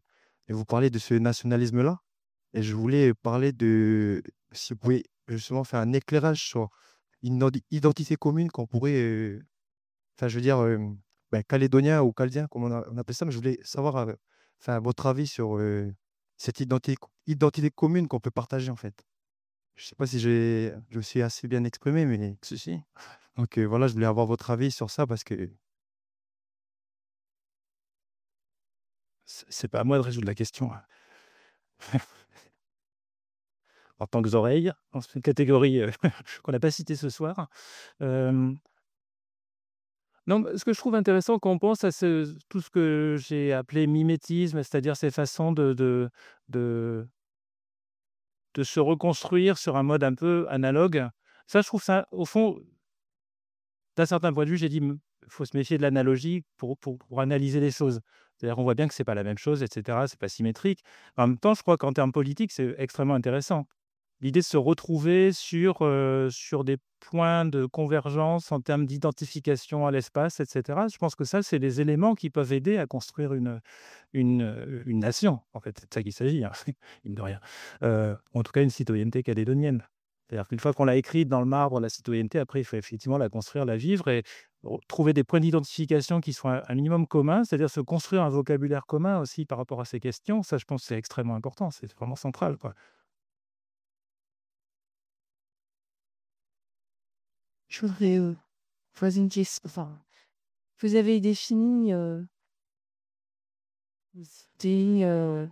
et en fait, moi, quand je suis venue, ce qui m'a beaucoup intéressé, c'est le mot océanien. Euh, est-ce que les les Calédoniens sont océaniens? Parce que justement, je me demande si c'est pas autour de ça.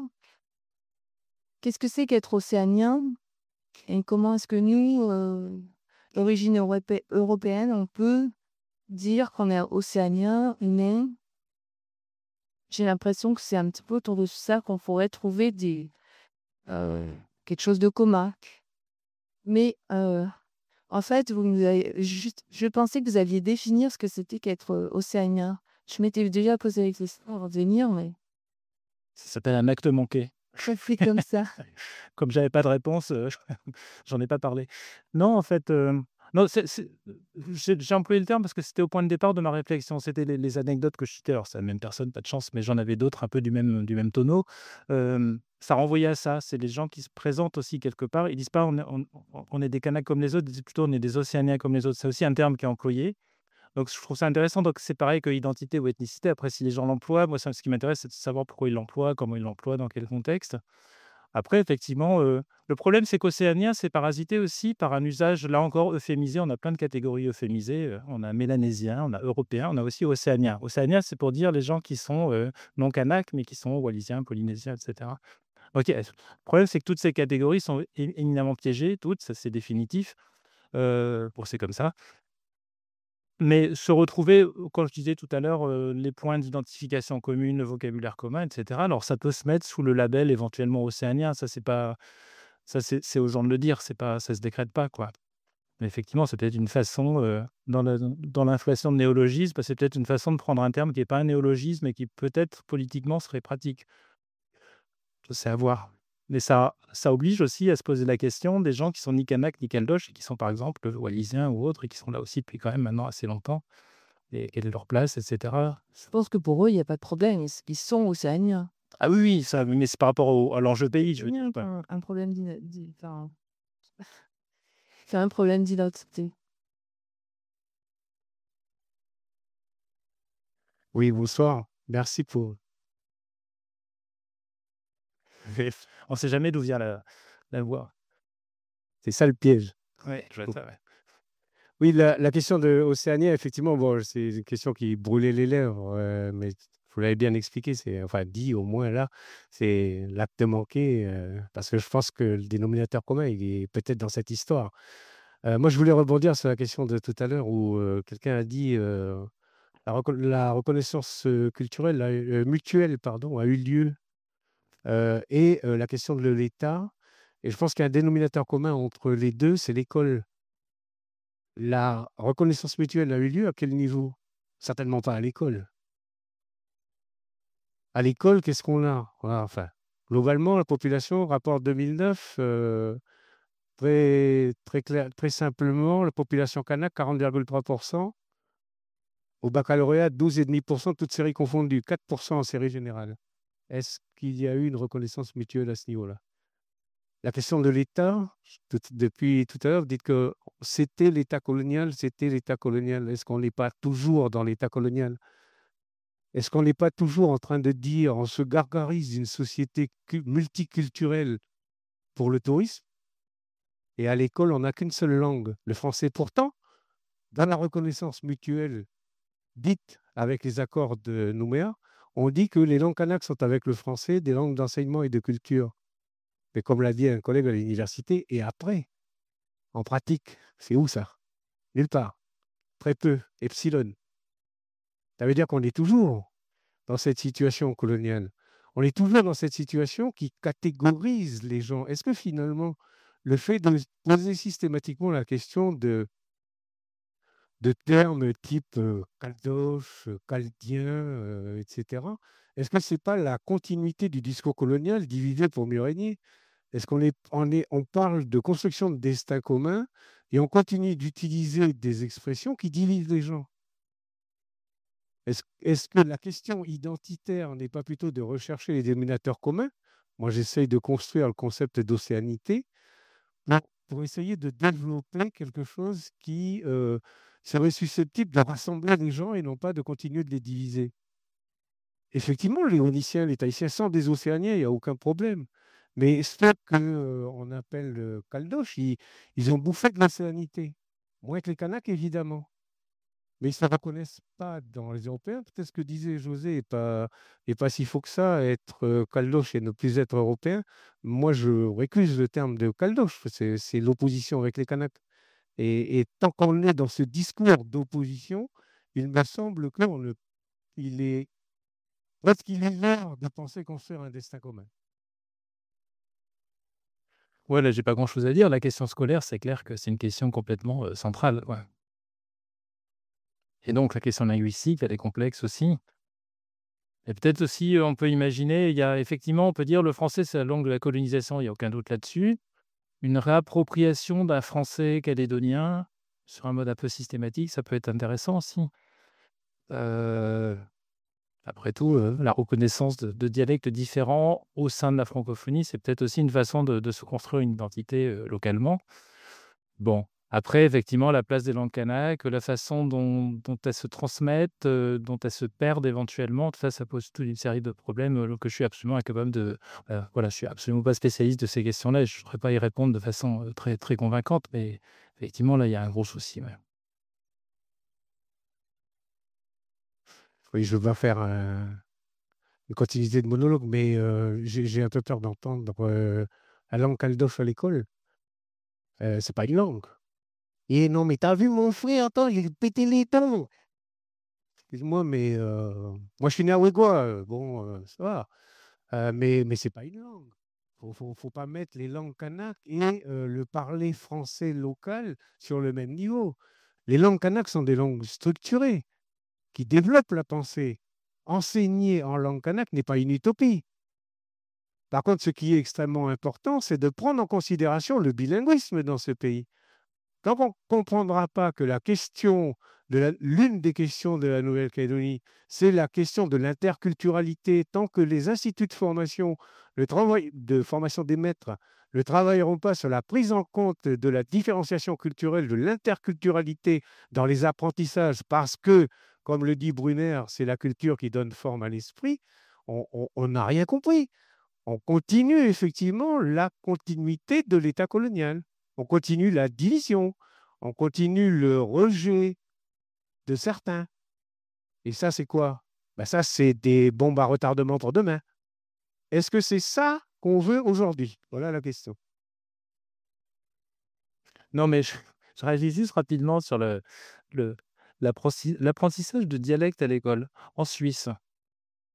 Vous avez vraiment une réaction de français, en fait, quelque part, sur l'espèce de centralisation jacobine de la langue et la non-reconnaissance des dialectes. C'est assez marrant, quoi. Je suis breton, c'est pour ça que je suis assez sensible à ces questions-là, même si je ne parle pas un mot de breton, évidemment. Mais en Suisse, par exemple, au primaire, on apprend l'alémanique, c'est-à-dire c'est pas du tout du Hochdeutsch, c'est pas de l'allemand, c'est pas l'allemand qui est l'allemand littéraire après. Donc ça, on va l'apprendre après, mais à l'école, il y a une reconnaissance d'un dialecte local. Je trouve pas ça complètement absurde comme idée, quoi. Effectivement, ça résout pas le problème des langues kanak, de leur nombre, de leur éventuelle déperdition, de la complexité de transmettre 2 langues dans un couple. On parle justement de langues originellement, etc. Enfin, il y a toute une série de questions qui se posent, mais je suis d'accord sur le fait qu'il faut absolument que les langues kanak continuent et soient beaucoup plus présentes dans le système scolaire. Contrairement à ce qu'on a longtemps cru, évidemment, plus on apprend de langue à l'école et plus il y en a et plus on se débrouille bien après, quoi. C'est évident, quoi, ça on le sait, quoi, maintenant. Donc, effectivement, il ne faut pas se voiler la face et il faut arrêter de. Non, mais je suis d'accord avec vous, je crois, sur le fond, mais j'étais obligé de faire cette petite remarque sur les dialectes. Oui, j'aurais une question en fait qui est un petit peu liée en fait à la question de la scolarité. En fait, j'ai consulté il n'y a pas très longtemps une étude sur la jeunesse en province nord. Et parmi les questions qui étaient posées, en fait, il était posé aux jeunes, qui est le panel âgé de 18 à 30 ans, de savoir justement comment ils s'identifiaient en fait éthiquement ou culturellement.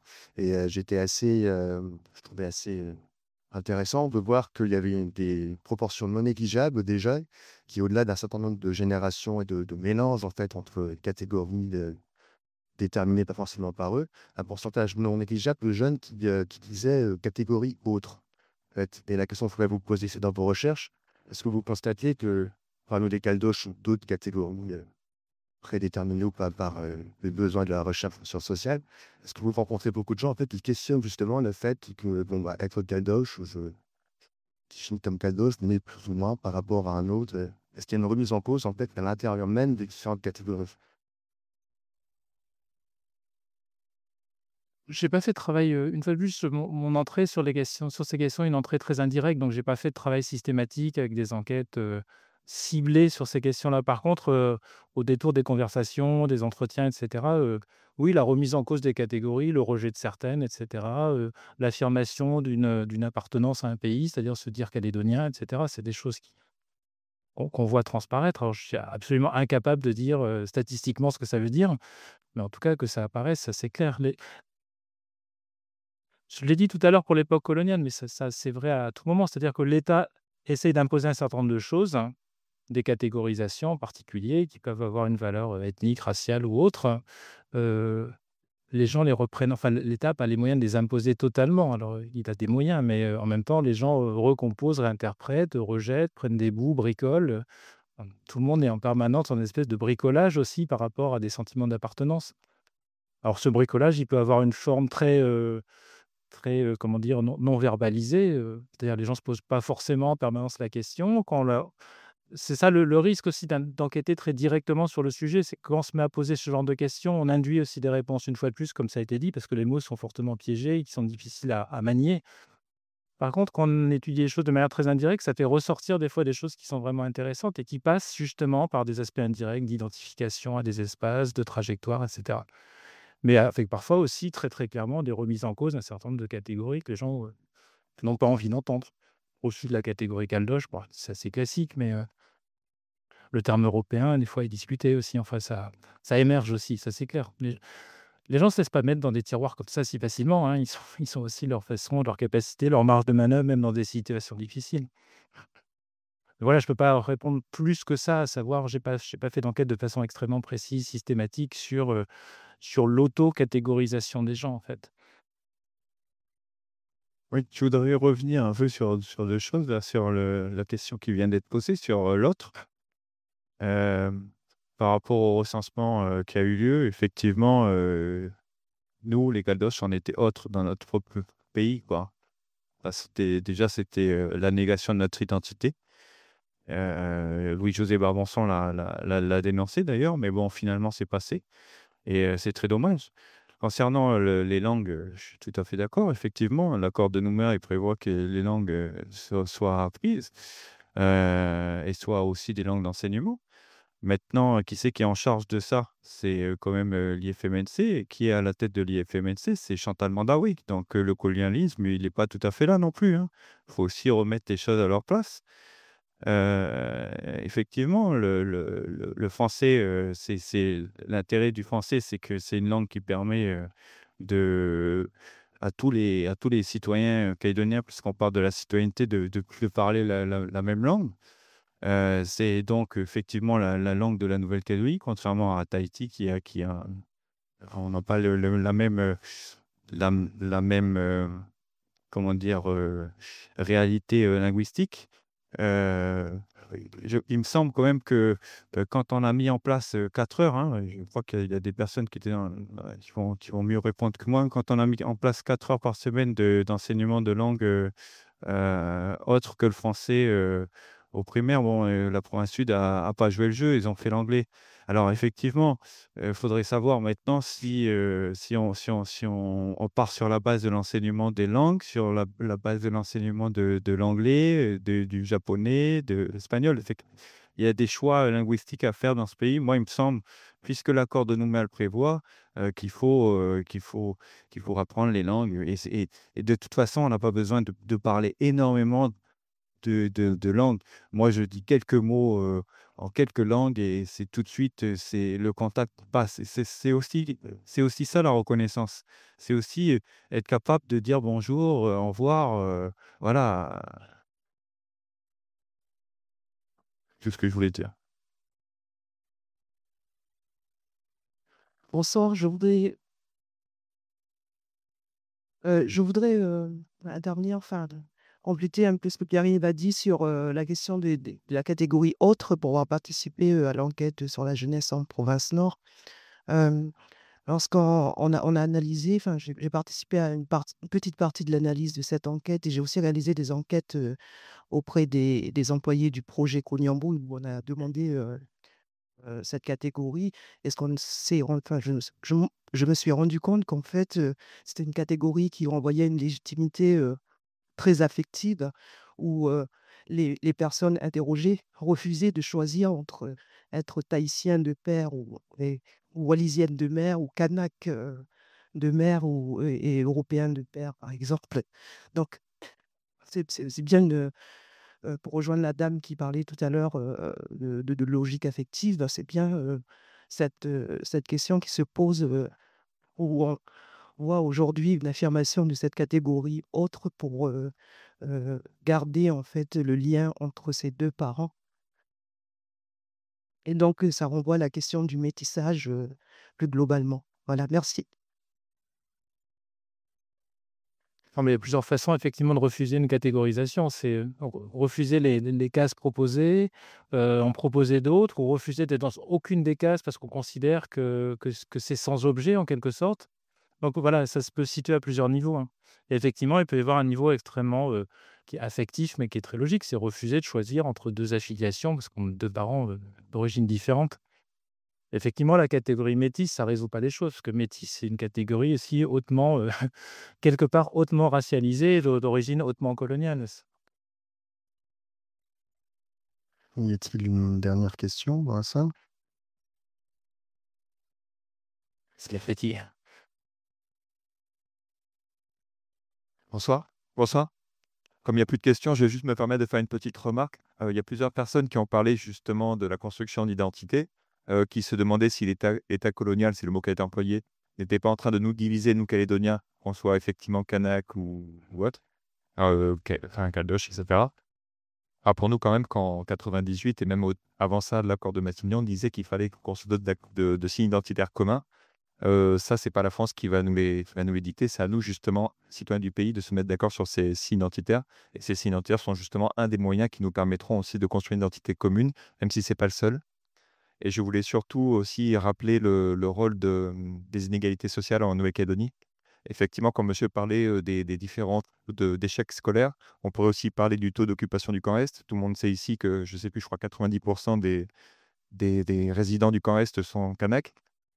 Est-ce que c'est la justice coloniale, comme parfois certains disent de manière un peu démagogique, ou est-ce que c'est simplement le produit de grandes inégalités sociales qui sont vraiment le vrai problème de ce pays? On ne construira pas d'identité commune si on ne règle pas ces points d'inégalité. Enfin, Ouais, je suis assez d'accord sur le fait qu'il y a une tendance à mettre l'accent sur les signes identitaires et ça fait passer un petit peu à la trappe la question sociale qui me paraît centrale. Pas trop de doute. Ouais. Oh, sûrement, on peut faire beaucoup de choses. Monsieur évoquait les inégalités sociales. Il en sera justement question dans la conférence du 15 septembre.